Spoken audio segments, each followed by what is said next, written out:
বিয়ে করতে তোমার কারো থেকে পারমিশন নেওয়ার কোনো ঠেকা তোমাকে ইসলাম দেয় নাই। Okay, let me explain this matter very clearly. আমি স্পষ্ট ভাষায় বলছি, because there are a lot of people, they're very older. আমাদের মুরব্বী আব্বা জানরা এখানে আছেন।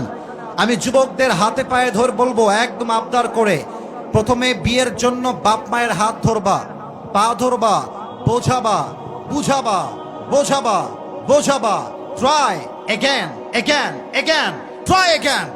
যখন দেখবা তোমার পিঠটা দেয়ালে ঠেকে গিয়েছে, পছন্দ মতো মেয়ে দেখবা, বিয়ে করবা, বিয়ের পরে বাপকে বলবা, মাকে বলবা, বিয়ে আমি করে নিয়েছি, তোমার যা মন চায় করো, I don't care about it.